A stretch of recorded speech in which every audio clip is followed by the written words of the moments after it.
تو इन ज़िक्र खे अॻिते वधाईंदासीं ऐं पहिरीं मां ज़ाकिर आसिफ़ अगरि मौजूदु आहिनि त मां चाहींदसि त उन्हनि खां इहो सुवालु ज़रूरु कयां त अॼु स्पेशली असां इमाम जे दोस्तनि खे हज़रत इमाम जे इमाम हुसैन अलैहिस्सलाम जा जेके दोस्त ऐं मुहिब आहिनि उन्हनि जे हवाले सां गुफ़्तगू करे रहिया आहियूं त मां पहिरियों सुवाल ई तव्हां खां इहो कंदसि, कौन कौन से शहीद हैं वहाँ पे करबला में? इमाम हुसैन अलैहिस्सलाम के जो अक्सरियत शुहदा की है करबला की सरज़मीन के ऊपर, उनमें सबसे ज़्यादा अक्सरियत बनी हाशिम के ख़ानदान की है। जी जी बिल्कुल। और इमाम हुसैन अलैहिस्सलाम के ख़ुद अपने भाई हैं, उनके भतीजे हैं, उनके औलादें हैं जो वहाँ शहीद हुई हैं। शुहदा में जब हम नाम लेते हैं तो हमें कुछ बच्चियाँ भी शहीद नज़र आती हैं कि जो शाम गरीबा में शहीद हुई हैं। जब हम दोस्तों की बात करते हैं तो इमाम हुसैन अलैहिस्सलाम के चंद ऐसे बावफ़ा दोस्त हैं कि जिन्हें इमाम अली मकाम ने ख़ुद मोहब्बतों के साथ बुलाया है, और उनकी मोहब्बतों का अंदाज़ा हम इस बात से लगा सकते हैं कि अगर हम जनाब हबीब इब्न मज़ाहिर का तज़किरा करें, एक बहुत जानिसार और बहुत मोहब्बत करने वाले इमाम के सहाबी, इमाम के दोस्त, चाहने वाले हैं। हबीब इब्न मज़ाहिर अगर इब्तिदा करें मदीने से तो आलम बचपन में इमाम हुसैन अलैहिस्सलाम के कदमों की खाक को आलम बचपन में अपने सर के ऊपर डाला करते थे, आंखों से लगाया करते जी थे। जी जी।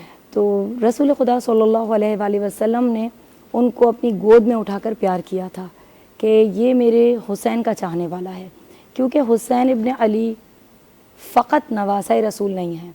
अगर फ़कत नवासे होते तो शायद रसूल खुदा इतनी मुतवातिर अहादीस उनके बारे में बयान ना फरमाते।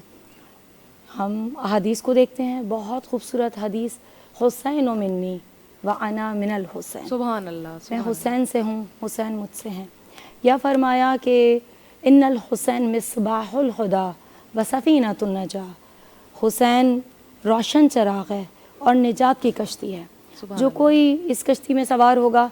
एक और हदीस में फरमाया कि हुसैन की मिसाल सफ़ीना नूह की मिसाल है, जिस पे सवार हो गया वो कामयाब हो गया।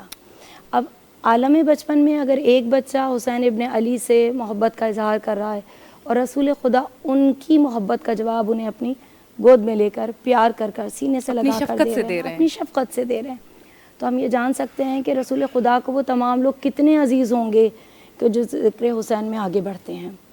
हबीब इब्न मज़ाहिर उसके बाद कूफ़ा में थे जब मौला हुसैन अलैहिस्सलाम का ये सफ़र शुरू हुआ। ये सफ़र सफ़र इश्क़ है। खुदा की राह में हुसैन ने वो प्यारे क़ुरबान कर दिए कि जो सिवाय इश्क़ खुदा के इस मंजिल पर कोई और नहीं आ सकता था, ना आया, ना उससे पहले और ना उसके बाद कोई आ सकता है। जितना इश्क़ हुसैन इब्न अली ने खुदावंद आला से दिखा दिया। जब हम मौला को करबला, जैसा कि कल 2 मुहर्रम थी और हम सब ये जानते हैं, तारीख़ ने हमें ये समझाया है कि 2 मुहर्रम वो तारीख़ है जब हुसैन इब्न अली का पूरा कारवां करबला की सरज़मीन पर पहुँच गया। करबला की सरज़मीन पर पहुँचना मौला के लिए तो शहादत से क़ुरबत, उनके लिए तो खुदा की राह में अपनी जानिसारों को क़ुरबान करना बहुत बेहतरीन था। लेकिन अगर साथ में आने वाली बहनों से कोई सवाल करे कि करबला पहुँचना कैसा है, तो ये उनका दिल जानता है कि एक बहन किस तरीक़े से इस चीज़ को बर्दाश्त कर रही हैं। जब इमाम अली मकाम करबला पहुँचे और इमाम अली मकाम के साथ जो चंद अफराद थे, 72 अफराद का एक अमूमी फ़िगर दी जाती है कि ये लोग मौजूद थे जो आज भी करबला में इमाम हुसैन के रोज़े के अंदर मौजूद है। जी जी बिल्कुल, गंज शहीदा में। जी बिल्कुल, वरना शुहदा की तादाद तो इससे भी ज़्यादा है। जी जी। इमाम अली मकाम ने जिस वक्त के फ़ौजें मुसलसल करबला आती रहीं, हर सरदार जो आ रहा था करबला में वो हज़ारों का लश्कर लेकर आ रहा था, और जनाब ज़ैनब सलामुल्लाह अलैहा ने फरमाइश की थी कि भैया आप भी अपने किसी चाहने वाले को बुला लीजिए।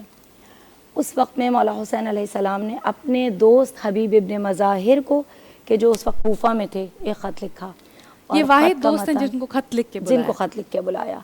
और हबीब इब्न मज़ाहिर अपने ग़ुलाम के साथ इस राह में चले हैं, मोहब्बत के सफ़र में, और मौला की बारगाह में पहुँचे। जब हबीब इब्न मज़ाहिर पहुँचे हैं तो जनाब ज़ैनब कुबरा के लिए ये دل کے اطمینان کے لیے بہت تھا کہ میرے بھائی کا بھی کوئی چاہنے والا کربلا پہنچا ہے.